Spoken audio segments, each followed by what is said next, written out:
Have you ever looked in the mirror after turning 70 and silently wondered, how much time do I really have left? It's not the kind of question we bring up at dinner or share with friends, but it lingers in the background, quiet, persistent, deeply human. Every birthday past a certain point seems to bring both gratitude and a subtle unease. There's joy in being here, yes, but also questions we don't always have answers to. One of the biggest is, am I aging well? What if I told you that your body has been giving you the answers all along? No. It is not just in your blood pressure readings or how many pills you take in the morning. It's in the everyday things, how you walk, how you sleep, how steady your hands feel. These are the signs, not guesses, but patterns that researchers have connected again and again to both quality and length of life. Some people in their 70s and beyond wake up with purpose. They walk briskly, eat heartily, sleep deeply. Others feel like each day takes a little more effort, their pace slows, and moments of fog or fatigue become more common. What causes that gap? In this journey together, we'll explore 7 specific indicators that can help answer that question. Not just to know where you stand today, but to guide what you do tomorrow. These are signs that speak volumes about how you're aging, and more importantly, each one is something you can improve starting now. Let's begin. Your walking speed. It might surprise you, but one of the strongest indicators of how long and how well you will live isn't to your cholesterol level. It is how fast you walk. Think about that for a second. Something so simple, so often ignored. But studies consistently show that walking speed is a powerful predictor of longevity. The reason is simple. Walking requires coordination between your muscles, your heart, your lungs, your nerves, and your brain. A slow, unsteady walk can hint at decline in any one of those systems. Let's paint a picture. 2 men, both 75. James walks every morning, his pace relaxed but steady. He crosses streets confidently, climbs stairs without hesitation, and doesn't think twice about carrying groceries. Then there's Robert. He's the same age, but walking has become more of a challenge. He tires quickly, takes more cautious steps, and often grabs onto furniture for support. He didn't realize it was happening until one day he avoided a short walk he used to enjoy. The difference between them isn't just physical. It's predictive. A slower gait can suggest loss of muscle mass, balance issues, or even early neurological changes. But here's the hopeful part. You can turn this around. Start walking daily, even just 10 minutes. Add light strength training, leg lifts, resistance bands, anything to keep your legs strong. The goal isn't to win a race, it's to move with confidence. Because how you walk today says more about your future than you might think. Your grip strength. Take a moment to clench your hand around a bottle or pick up a small object. How solid does it feel? Grip strength is one of the most overlooked markers of aging, yet it says so much. Not just about your hands, but your entire body's muscle tone, circulation, and even nerve health. In fact, researchers now use grip tests as a quick assessment of overall vitality in older adults. Let's look at Maria and Ruth. Both are in their late 70s. Maria opens jars easily, carries her laundry with ease, and still enjoys gardening. Ruth, however, has recently noticed that her hands tire quickly. She struggles to turn doorknobs or hold bags for long. She thought it was arthritis, and maybe that's part of it. But more likely it's a warning sign. Why? Because your hands often reflect what's happening in your core. Weakness in your grip could mean you're also losing strength in your legs, your back, and even your ability to recover from illness. The fix? It's simple, and it's in your control. Use hand grips. Squeeze a soft ball for a few minutes each day. Carry light bags around the house. These small moves rebuild not just strength, but your sense of control. Don't ignore a fading grip. It's your body whispering, you need to stay strong, your balance. Try standing on one foot right now. Can you hold it for 10 seconds? If not, or if you felt a wobble, don't panic, but take it seriously.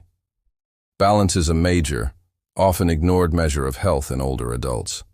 Good balance reflects coordination between your muscles and your brain. Poor balance, meanwhile, increases fall risk. And as you may know, a fall after 70 is no small matter. There's a quiet elegance to balance. It requires both physical control and mental focus. Those who maintain it into older age tend to live more independently, with fewer injuries, and a stronger sense of self. You don't have to do yoga to improve it, though that helps. Just practice standing on one leg each morning. Use a chair for support at first. Walk heel to toe across the room. Try Tai Chi or even dancing. These actions send powerful signals to your brain and body that you're still in control. Tonight, ask yourself this: do I feel grounded in my body, or a little more cautious than before? Balance isn't just about staying upright. It's about moving forward in life without fear. Your sleep quality. Letty S. talk about something we often dismiss as just part of aging: bad sleep. It's true that sleep changes with age, but that doesn't mean poor sleep is normal. In fact, quality sleep in your 70s is directly tied to better memory, immune function, and emotional well-being. Consider Paul and Ernestine, both 74. Paul sleeps deeply, having created a simple routine: same bedtime, limited caffeine, a short walk after dinner. He wakes up refreshed. Ernestine, on the other hand, tosses and turns. She wakes up groggy, struggles to focus, and has grown used to feeling tired. Good sleep isn't a luxury. It's a foundation for health. If you're not getting enough, or your sleep is broken, don't ignore it. Consider small changes: no screens before bed, keeping your room cool and dark, stretching before sleep, or sipping herbal tea. You're not too old to sleep well. You just might need to listen to what your body is asking for. What your appetite, stress, and social life say about your future. Your appetite and eating habits. After 70, your appetite may no longer feel the same as it did decades ago. But here is something most people overlook. Changes in how and what you eat can be a quiet signal about your overall health, especially your muscle condition, energy levels, and even immune strength. Let's revisit two women, Nancy and Carol, both in their 70s. Nancy still enjoys cooking. She prepares colorful, balanced meals, makes time to sit and eat slowly, and shares dinner with neighbors once a week. Food is still a pleasure for her, not just fuel, but something joyful.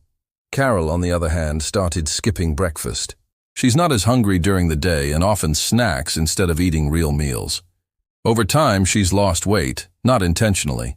She chalked it up to aging. But here's the thing: an unexpected drop in appetite, especially when paired with weight loss, isn't something to ignore. It might be a warning sign of muscle loss, vitamin deficiencies, or the early stages of cognitive decline. It could even be a reaction to medication or depression. And when your body lacks proper fuel, everything else starts to slow down. Fortunately, there's a way forward. Even if your appetite is fading, you can still make small improvements. Eat smaller meals more frequently. Choose nutrient-dense foods like eggs, nuts, beans, and avocados. Stay hydrated. Add herbs and spices to make meals more enjoyable. And if food feels like a chore, try sharing it with someone. Conversation can often restore your relationship with eating. Don't think of appetite as just hunger. Think of it as vitality. A healthy appetite is a sign your body is still interested in living fully. Your ability to manage stress. We don't always talk about it, but emotional stress can quietly wear down your health more than physical strain. Especially in your later years, how you cope with stress could be one of the most important signs of how well and how long you all live. Meet Daniel and Roy, both in their early 80s. Life hasn't been easy for either of them. They've lost friends, faced financial worries, and managed health problems. But Daniel has developed a quiet set of rituals. He writes in a notebook each morning. He takes daily walks. He speaks openly with a neighbor about what's on his mind. These routines don't erase stress, but they help him carry it without breaking. Roy, however, has let his stress stay bottled inside. He worries constantly about the news, feels isolated but doesn't reach out, and rarely talks about what's bothering him. Over time, his body reflects that internal weight. He feels tired, sleeps poorly, and has become more withdrawn. Stress isn't just in your mind. It affects your heart rate, your digestion, your immune response, even how fast your cells age. Chronic stress can quietly reduce your resilience, both mentally and physically. But here's the empowering part. Learning to manage stress isn't something only the young can do. Simple steps matter. Deep breathing exercises, a quiet walk in nature, turning off the TV when the news gets too loud, listening to music that soothes you, talking to someone who listens without judgment. Ask yourself this: when you feel tension building, do you have tools to release it? Or do you carry it with you, heavy and silent? Managing stress doesn't mean pretending life is perfect. It means learning how to face imperfection with calm. Your social connections. One of the most overlooked aspects of healthy aging has nothing to do with medicine or diet, and everything to do with connection. Think of two lives again. Frances is 78. She's not part of a big family, but she meets friends every Friday to chat at the park. She calls her granddaughter once a week. She volunteers at the library twice a month. These small regular touches keep her heart full and her calendar steady. She has a reason to get dressed, to smile, to show up. Then there's Helen, also 78. Her children live far away. Her closest friends have either moved or passed on. Days go by without a single phone call.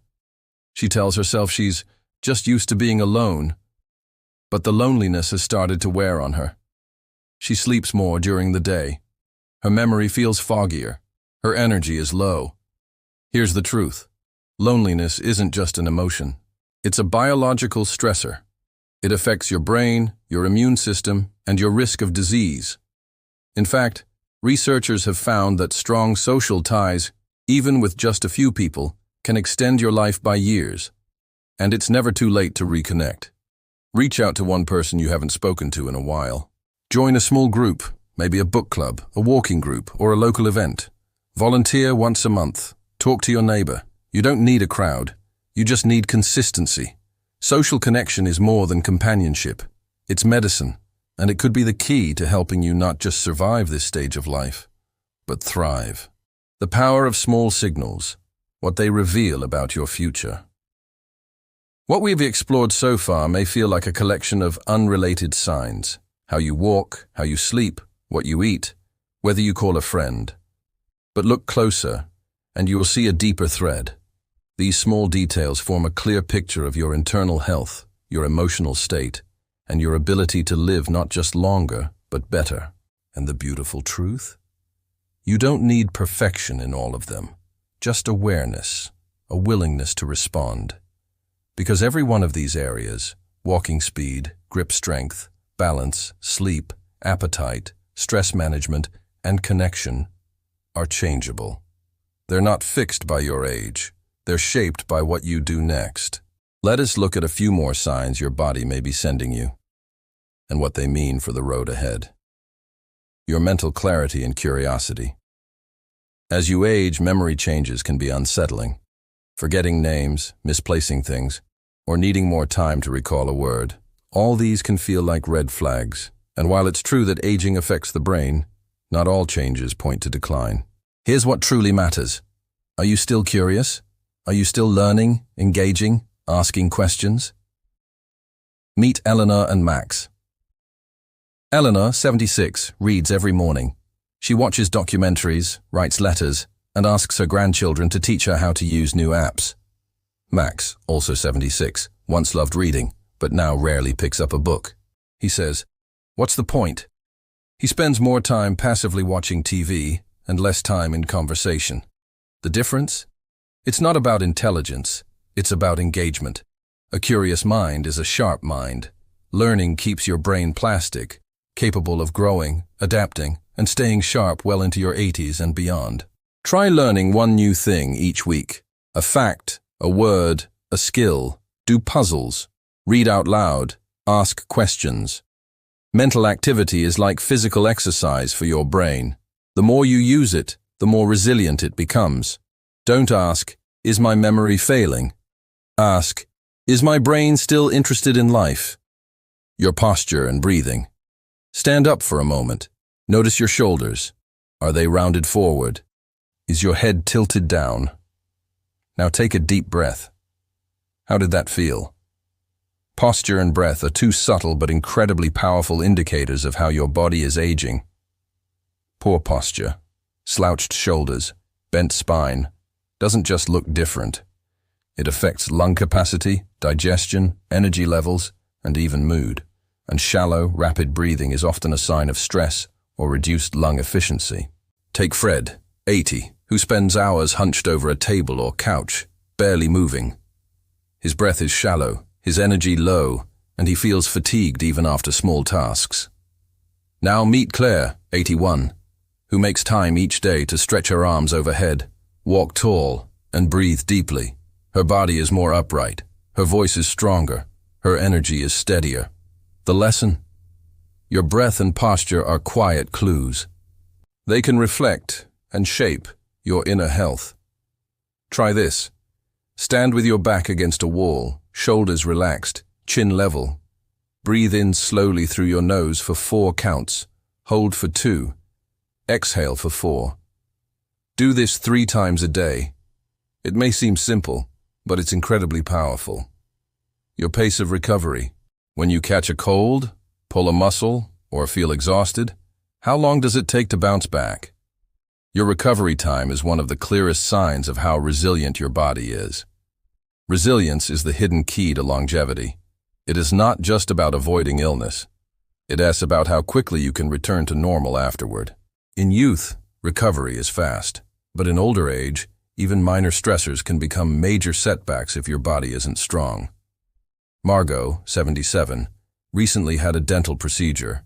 She was up and moving again within a day, back to her usual walks and daily routine. Her friend Lila, the same age, had the same treatment, but took nearly a week to feel like herself again. Why? A body that gets regular movement, sleep, nutrition, and low stress builds stronger reserves.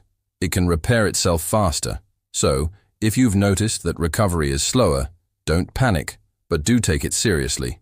Start building your reserves today. Eat more protein, sleep longer, do gentle strength exercises, reduce stress. It all adds up. You can't control every illness, but you can influence how your body handles it. Your sense of purpose. Finally, and maybe most profoundly, do you still feel useful? Purpose is what gives your life rhythm, weight, and direction. And studies show it's one of the most predictive factors in healthy aging. People with a strong sense of purpose, whether it's caring for a loved one, nurturing a garden, volunteering, or simply setting a goal for each day, tend to live longer, with fewer health problems. Joseph, 82, wakes up every morning to check on his tomato plants. He records the weather, waters them, and journals about their progress. It might sound simple, but for him, it's everything. It's structure, it's identity. Contrast that with Henry, also 82, who no longer has a daily routine. Without something to wake up for, he feels adrift, and his health has started to reflect that. Purpose doesn't have to be big. It just has to be yours. Ask yourself, what gives your day meaning? What small thing do you look forward to? If the answer doesn't come easily, don't worry, just begin to explore. Purpose can start small and grow. Even a daily ritual, like calling someone, writing down a thought, or caring for a plant, can become a foundation. Turning insight into action, a new chapter of life. So now you've seen the signs, 7 key indicators of how well you're re-aging, from your walking speed to your sense of purpose, and several deeper, equally telling clues about your mind, breath, resilience, and recovery. These are not abstract theories or nice ideas. They're grounded, proven reflections of how your body, mind, and spirit are responding to time. But more than that, they're signals. And signals invite response. Maybe you've noticed that you don't walk quite as quickly as you used to. Or perhaps your grip isn't as strong, your appetite has faded, or you've been feeling more alone lately than you care to admit. Maybe sleep isn't restful, or small illnesses now take longer to recover from. These changes don't have to be frightening. In fact, they're normal. But what matters most is what you do about them. You see, aging isn't a single event. It's a series of choices, repeated quietly every day. And the science is clear. Many of the biggest age-related declines are not inevitable. They are, in large part, preventable, and in some cases, reversible, through small, steady habits. So where do you start? Start with one thing. If you take nothing else from this conversation, let it be this. You don't need to change everything all at once, but you do need to change something. Because every improvement you make today, no matter how small, can dramatically impact how independent, strong, and joyful you feel 5 years from now. Here are just a few places you might begin. Go for a short walk each day. Even 10 minutes can improve circulation, balance, and brain health. Strengthen your grip. Squeeze a soft ball or carry light grocery bags. Your hands will thank you. Eat with attention. Choose real, nourishing foods. Share meals when possible. Balance daily. Practice standing on one foot while brushing your teeth or doing dishes. Sleep with intention. Create a quiet, screen-free wind-down routine and stick to a regular schedule. Reconnect. Call someone you love. Join a local group. Smile at a neighbor. Breathe deeper. A few minutes of deep breathing can lower stress and improve clarity. Find your reason. Whether it's a hobby, faith, family, or community, anchor your day in something meaningful. Remember, you're not doing these things to chase youth. You're doing them to protect freedom, to preserve the ability to wake up and say yes to life every day. Because longevity is more than how long you live. It's how well you live. Imagine the alternative, letting the days blur together, ignoring the slow changes until they become emergencies, feeling your world shrink, not because you chose it, but because you didn't respond soon enough. That's not how this chapter has to go. You have more power than you think, more time than you fear, more ability than you may have been told. Let this be the beginning, not the end, of your journey into aging well. Final reflection. Pause for a moment. Really pause. Think about your own body, your own life. Which of these signs spoke to you most? Was it sleep, movement, mood, food, connection? Pick one, just one, and take one step today to strengthen it. Not tomorrow, today, because today becomes tomorrow, and small steps become momentum. If this message touched you, if something in these words sparked a thought, a memory, or a decision, don't let it slip away. Write it down. Share it with someone. Begin. And if you want to keep walking this journey with support, encouragement, and practical tools, you're not alone. There are communities of older adults just like you, choosing to live intentionally, one step at a time. You belong with them. You're not too old. You're just getting started. So ask yourself gently, what will I do today to make tomorrow better? And when you find your answer, however small, hold on to it. That's the spark. That's the shift. That's where healthy aging truly begins.